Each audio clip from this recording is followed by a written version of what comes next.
বেফাঁস মন্তব্য করে বিতর্কে সিবিআই অধিকর্তা। মঙ্গলবার দিল্লিতে সিবিআই সম্মেলনে বেটিং প্রসঙ্গে সিবিআই অধিকর্তা বলেন, ক্রিকেটে বেটিং আইনসম্মত করতে অসুবিধে কোথায়। এরপরে তিনি উদাহরণ দিয়ে বলেন, এটা অনেকটা বাধা দিতে না পারলে ধর্ষণ উপভোগ করার মতোই বিষয়। রঞ্জিত সিংহের এই মন্তব্য প্রকাশ্যে আসতেই বিভিন্ন মহলে সমালোচনার ঝড় ওঠে। সিবিআই অধিকর্তার পদত্যাগের দাবিতে সরব বিভিন্ন মহিলা সংগঠন। কেন্দ্রীয় নারী ও শিশু কল্যাণ মন্ত্রী কৃষ্ণা তীরথ বলেন, এই ধরনের তুলনা টানাটা কোনোভাবেই উচিত হয়নি। প্রবল সমালোচনার মুখে শেষমেশ এদিন নিজের মন্তব্যের জন্য দুঃখ প্রকাশ করেন রঞ্জিত সিংহ। রবিবারের সকাল, জরুরি কাজে কোথাও যেতে হবে। প্রতিদিনের অভ্যেস মতো আপনি ছুটলেন মেট্রো স্টেশনে, কিন্তু গেট বন্ধ থেকে ভুল ভাঙল। আজ তো রবিবার, দুপুর 2টোর পর থেকে মেট্রো পরিষেবা চালু হবে। এবার শহরবাসীর জন্য সুখবর, তাড়াতাড়ি রোববার সকাল 10টা থেকেই মিলবে মেট্রো পরিষেবা। এখন সোমবার থেকে শুক্রবার সকাল 10টা থেকে রাত 9টা 45 পর্যন্ত মেট্রো পরিষেবা মেলে। সারাদিনে চলে 270টি ট্রেন। শনিবারও সকাল 7টা থেকে রাত 9টা 45 পর্যন্ত মেট্রো চললেও চলে 202টি ট্রেন। রবিবার মেট্রো পরিষেবা মেলে দুপুর 2টো থেকে রাত 9টা 45 পর্যন্ত। ট্রেন চলে মাত্র 96টি। শহরবাসীর দীর্ঘদিনের দাবি রবিবার একটু আগে থেকে মেট্রো পরিষেবা চালু হোক। এই পরিস্থিতিতে সোমবার বৈঠকে বসে রেলের স্ট্যান্ডিং কমিটি। বৈঠকে বিষয়টি নিয়ে আলোচনা হয়। এরপরই তা বিবেচনার জন্য পাঠিয়ে দেওয়া হয় রেল প্রতিমন্ত্রীর কাছে। অধীর চৌধুরী স্ট্যান্ডিং কমিটির প্রস্তাবকে স্বাগত জানিয়েছেন। ইতিমধ্যে মেট্রোর জেনারেল ম্যানেজার রাধেশ্যামকে প্রয়োজনীয় নির্দেশ দিয়েছেন রেল প্রতিমন্ত্রী।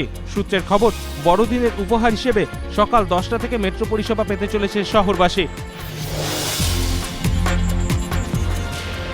নরেন্দ্র মোদীকে দিওয়ালি গিফট দিয়ে কংগ্রেসের নিশানায় সুর সম্রাজ্ঞী। সম্প্রতি পুনেতে একটি হাসপাতালের উদ্বোধনী অনুষ্ঠানে মোদীর উপস্থিতিতে তাকে দরাজ সার্টিফিকেট দেন লতা মঙ্গেশকর। এমনকি সবাইকে প্রায় চমকে দিয়ে মোদীকে প্রধানমন্ত্রীর আসনে দেখারও ইচ্ছা প্রকাশ করেন তিনি। भगवान से प्रार्थना करती हूँ कि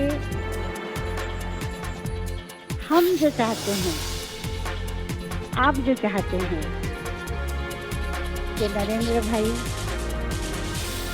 हमें पीएम की जगह पे नजर आए। লতা মঙ্গেশকরের এহেন মোদী প্রশংসার জেরে বেজায় ক্ষুব্ধ কংগ্রেস শিবির। মুম্বাই কংগ্রেস সভাপতির দাবি, ভারতরত্ন ফিরিয়ে দেওয়া উচিত সুর সম্রাজ্ঞীর। ये छोटी छोटी चीज में वो नहीं पढ़ते, वो देश के हित की जिधर बात होती है वो उसके लिए आपकी समझते हैं। বিজেপির নেতৃত্বাধীন এনডিএ সরকারের আমলে ভারতরত্ন পেয়েছেন লতা মঙ্গেশকর। এবার সেই বিজেপির প্রধানমন্ত্রী পদপ্রার্থীর প্রশংসা করেই কংগ্রেসের আক্রমণের মুখে সুর সম্রাজ্ঞী। এবিপি আনন্দ। বৃহস্পতিবার থেকে ওয়াংখেড়েতে সচিনের 200তম তথা শেষ টেস্ট ম্যাচ। এই টেস্টেই আবার ওয়েস্ট ইন্ডিজের শিবনারায়ণ চন্দ্রপলের 150তম ম্যাচ। সচিনের শেষ টেস্ট এমন একটি মাইলস্টোন ছোঁয়ার সুযোগ পাওয়ায় উচ্ছ্বসিত চন্দ্রপল। মঙ্গলবার মুম্বাইয়ে তিনি বলেন, খুব কম ক্রিকেটারই 150 টেস্ট খেলতে পারেন, এটা আমার কাছে একটা মাইলস্টোন। অধীর আগ্রহে অপেক্ষা করছি সচিনের এটা 200তম ম্যাচ। এমন ম্যাচে মাঠে নামতে পারবো ভেবে সম্মানিত বোধ করছি। ওয়েস্ট ইন্ডিজের এই মিডল অর্ডার ব্যাটসম্যানের গলায় এদিন শোনা গেল সচিনের প্রশংসা। তিনি বলেন, দীর্ঘ কয়েক বছর ধরে সচিনকে দেখছি। আমাদের বিপক্ষ দলে খেললেও সচিনের ব্যাটিং সবসময় উপভোগ করেছি। সচিনের মতো কিংবদন্তির থেকে অনেক কিছু শেখার আছে।